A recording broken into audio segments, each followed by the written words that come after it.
Change gon' come, Sam Cooke used to sing. Well, Mr. Cook, if you were alive today, you'd be disappointed to see that lately we keep repeating the same old recipes. Businesses in the historically Black neighborhood of 5 Points have experienced a lot of changes through the years. Every corner you turn, you're losing culture.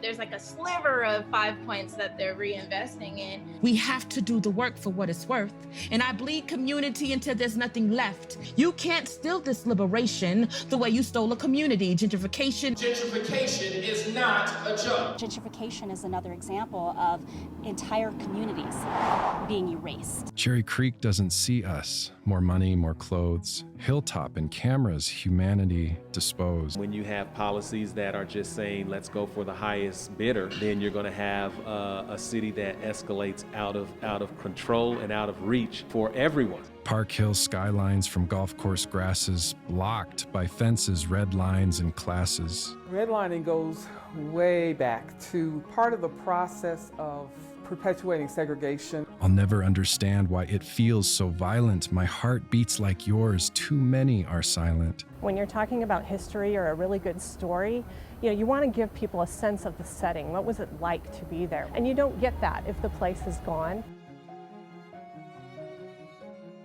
Welcome to this Denver 7 Plus special presentation, Building Denver, in conjunction with the History Colorado Center.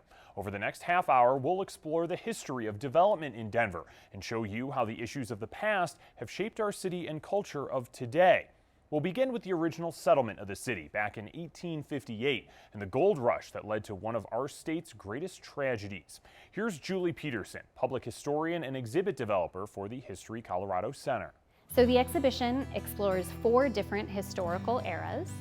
First, here in the new city, we're looking at how Denver really came to be. Of course, when gold seekers came in the 1850s and 60s, they weren't coming to an empty place. We acknowledge that the Ute, Arapaho, and Cheyenne were here, along with the 48 contemporary tribes with historic ties to Colorado. So the exhibition really begins with artifacts related to those tribes, as well as an acknowledgement of the ways that gold seekers actively forced out those original inhabitants of the city. Conflict between prospectors and native tribes would fester for years. On November 29, 1864, 675 Colorado volunteer soldiers attacked a group of Arapaho and Cheyenne Indians in what came to be known as the Sand Creek Massacre. 230 people were killed, mostly women and children. After the massacre, that Shivington and his band of folks came back to Denver. They literally took body parts of the victims of the massacre and paraded them through downtown. And they ended this parade at the location of what is now the West Steps. Earlier this year, lawmakers debated whether or not to place a new Sand Creek Massacre memorial near the West Steps. A statue of a Union soldier had stood there since 1906 until it was taken down by a nationwide movement in the summer of 2020. Over the summer during social justice protests, the Union soldier who sat stoically here for decades was removed. You see, the same regiment that was celebrated for their honor in the Civil War was also responsible for that massacre. I just don't understand why that soldier continues to be glorified. I don't understand when what they represent was so wrong. Those social justice protests took over Civic Center Park near the Colorado State Capitol for several weeks, which is exactly what its original designers had in mind. Let's head back to Julie for an explanation. This really explores the vision, particularly under Mayor Speer, who was mayor in the early 1900s, how he really embraced the City Beautiful movement, which was really influenced by the Chicago World's Fair. He actually attended the Chicago World's Fair, and we have many souvenirs from other Coloradans who attended. And he was really influenced by the City Beautiful movement, which really embraced ideas of beauty and order in order to inspire civic engagement in citizens. And so this section explores really his vision for the Civic Center in particular. You see the influence of neoclassical architecture throughout this space. And again, another example of how people, ordinary citizens, have reacted to and shaped the city's architecture. We have a slideshow of images of people using Civic Center for the very purpose it was designed for: civic engagement, protest, memorial, celebration. We are one! We are one! We are one! We are one! We are one!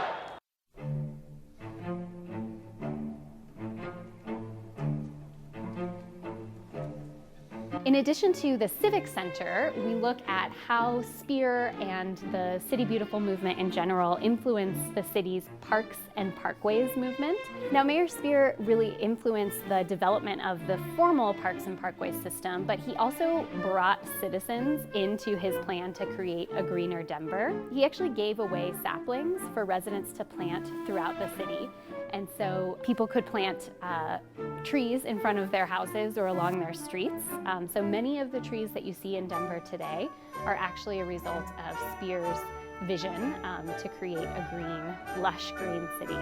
I really think that Mayor Spear's initiative, particularly for greening the city, Denver wouldn't have as much green space as it does today if he hadn't been so adamant about creating that space. After the break, we look to the era of the automobile and how the decisions made a century ago are still having an impact on our lives today.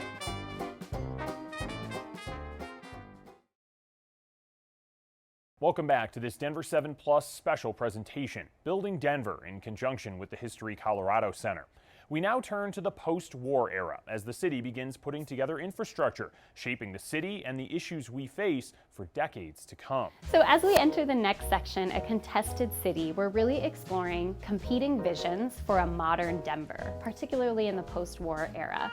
So as particularly automobiles became the primary mode of transportation, replacing streetcars and really pedestrian-centered spaces, Denverites began to move out of the city and into the suburbs. Of course, one of the major tensions in this era is urban renewal. Urban renewal was a policy, particularly in the 1960s and 70s, where city organizations, and sometimes with the influence of state or federal agencies, basically decided to redesign and redevelop huge areas of urban centers. And the way many cities did this, including in Denver, was to really just demolish a lot of the city's historic buildings. The battle between urban renewal and historic preservation continues to be fought on Denver City streets today, especially as our population continues to grow. Right now, the city is looking to hire an urban designer to balance investment in development with the protection of Denver's historic places and its people. The city is looking to ensure Denver keeps its charm, something Denverites feel is slipping away. What they do want is smart growth. Smart growth that feeds into three categories: sustainability, equity, and design. Denver is going to continue to grow, but we have an opportunity to do it in a way that works for all of Denver, not just some Denver residents. Beyond just the loss of historic places, urban renewal also drove gentrification in the Mile High City. Let's head back to Julie for a historical look at the issue. Denverites throughout the city really saw urban renewal as a threat to our city's historic resources. While Denverites were moving out of downtown, organizations like the Denver Urban Renewal Authority were making plans for reshaping downtown to really get rid of what they saw as blighted areas that were really deteriorating.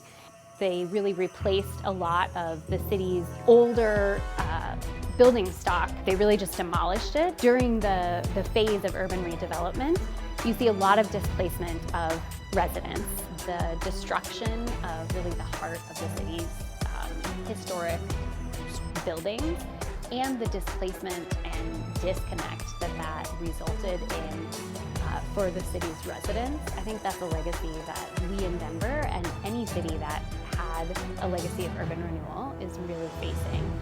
We decided to do this exhibition at this time because it felt really relevant to our city today. In 2019, Denver was actually named the second most gentrified city in the country. The study Julie is talking about was put out by the National Community Reinvestment Coalition. It found that 27% of Denver neighborhoods have been gentrified. Many of those neighborhoods are concentrated in the downtown areas surrounding the historic Five Points neighborhood. Rising home values and property taxes have pushed long-term residents and businesses out of Five Points, a historically black neighborhood. This was once the only part of town black Denverites could legally live in, and now it's too expensive for many of those same residents to remain in their homes. What we noticed in the very beginning was a racialized impact. Because of the way we had segregated our neighborhoods originally, and the government disinvestment translated into cheaper land. What Councilwoman Tabaka just described was no accident. That was its design. Let's head back to Julie with an explanation of redlining and how it created segregated neighborhoods many of us call home.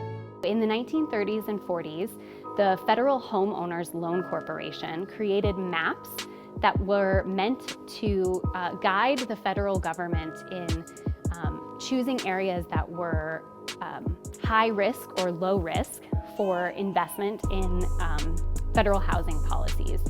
And these maps really had discrimination baked right into them. They marked as red or areas of high risk for investment, areas particularly where people of color, Jewish residents, and other minorities and other particularly oppressed populations were living. And that has an impact even into today. The areas that the federal government named as redlined areas, those are a lot of the same areas that are seeing lower incomes today, problems with education and health access. And so I think those are the things that learning from our past can help us kind of deal with some of those issues today. Still ahead, the 80s paved the way for construction of a great city, and more than ever, Denverites are given a voice in its creation.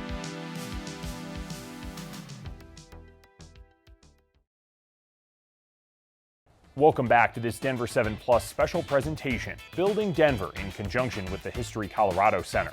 We now turn to the 1980s, an era which saw the creation of many of Denver's most well-known landmarks, most of them born out of one man's vision for the Mile High City. So the last historical section of this exhibition is called A Great City, and it really explores the changes throughout the city from 1980 to 2020.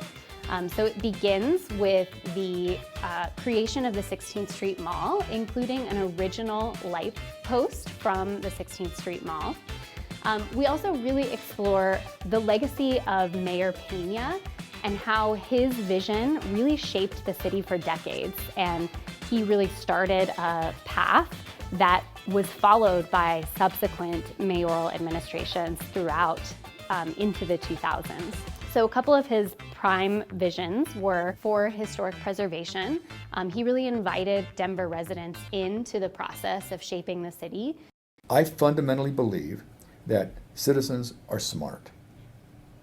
They simply need to be given information because they're busy in their lives. They don't have time to research how to build an airport or whether we need a new convention center. So we did all that and laid out the facts. And very slowly people started to say, God, this guy who at very first was known as Federico who? They didn't know who I was because I had 3% name recognition, I think. Started saying, this guy's got some interesting ideas. Of course, another tenet of Pena's campaign and the drive of his administration was really bold urban design initiatives that were regional in nature and also emphasized Denver as a cultural attraction. And so he really oversaw the beginning of many of the changes in particularly the Golden Triangle. And then, of course, he was a big catalyst for DIA. So we have a model here of Denver International Airport. And then, of course, we have some artifacts related to the old airport and the neighborhood that was built in its place in 1995, which was designed on the principles of new urbanism and really a walkable, sort of sustainable place. But of course, again, we have an example of how residents really shape the city. And we have an image here and tell the story of advocates who fought for the name change of the neighborhood where the old airport was. So we have an image of activists successfully changing the name to Central Park. The neighborhood formerly known as Stapleton underwent its own racial reckoning in the summer of 2020. The neighborhood had been named for former Denver Mayor Benjamin Stapleton, who, like a third of white men living in the city in the early 1900s, was a member of the Ku Klux Klan. It was a history that many in the neighborhood were ready to put behind them. Shedding the old name to many is a symbol of a community moving forward. It's something that people are really getting behind now as a way to have a small change that demonstrates support for denouncing racism in all forms. And picking up a new name, many hope, is a sign of inclusivity. For my grandchildren and their children, it is definitely something that, needed to happen. Mayor Pena was big into historic preservation. During his time in office, he designated 33 of Denver's 56 historic districts and 350 individual city landmarks. But Pena also believed in investing in things to make the lives of Denverites better. His public-private partnerships laid the groundwork for not just DIA, but much more after his term expired. Let's toss it back over to Julie for an explanation. So this next section of the exhibit really looks at sort of beyond Pena's tenure and into the early 2000s, when the city really began returning to the river and really developing along the Central Platte Valley, recognizing the city and the river as a place for recreation and where people would live rather than a really industrial area. So we have some artifacts from the Greenway Foundation and some photographs of the development of the Central Platte Valley, along with, of course, the redevelopment of Union Station, which is an example of private-public partnerships which really characterized the development of the city in this era. Again, we also return to the question of housing and where people live and how people get around by showing some examples of different modes of housing and transportation. So we have some adaptive reuse exemplified here by the flour mill lofts.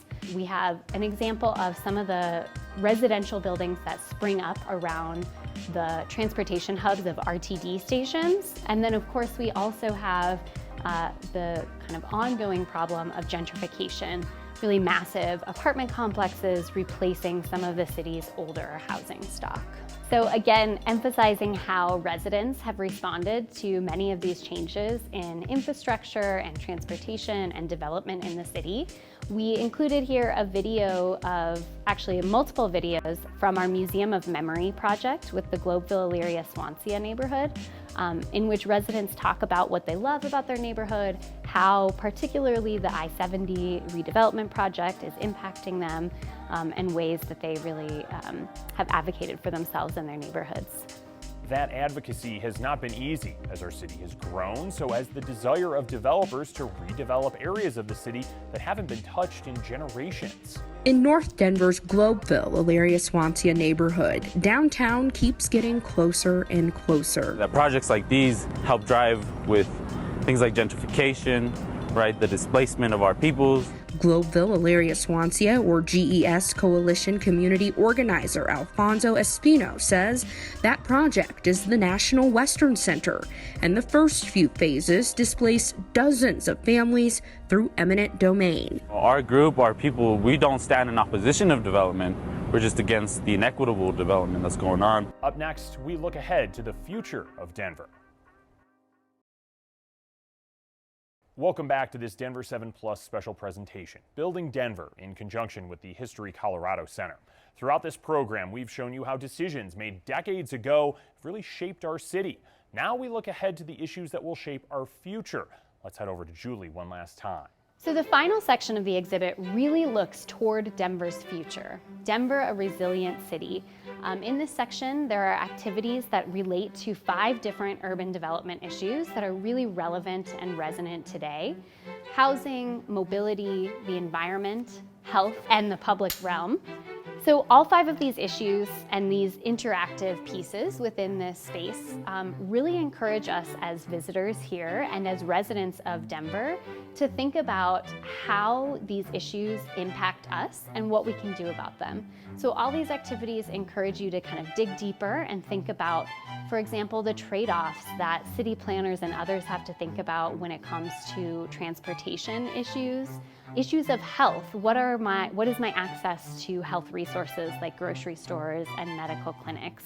How does an urban planner think about public space, and how can I think about my own neighborhood in that way? And of course, we also ask people to share their own stories of their neighborhood, inspired by a podcast that we commissioned for this exhibition and for the Building Denver initiative called Living Denver, in which 4 different poets share odes to their neighborhoods and talk about memories that they have growing up in or living in different places within the city. So we felt it was a really critical time to explore our history as a city and think about how design and architecture and placemaking really shape the city and how we as residents have a role in shaping the city moving forward. And so this exhibition and the Building Denver initiative really explores that idea of how we as Denverites really have a role in creating the city that we want to see. Building Denver, Visions of the Capital City is on display now through August 2022. It's part of our Building Denver initiative. You can come down to the History Colorado Center and see installations throughout the building that explore the city's built environment, including a collaboration with the CU Denver College of Architecture and Planning in the atrium, an exhibition called 5 Points Plus, which we did in conjunction with residents of 5 Points and the Black American West Museum, and many other installations that relate to our city today. Thanks so much for watching this Denver 7 Plus special presentation.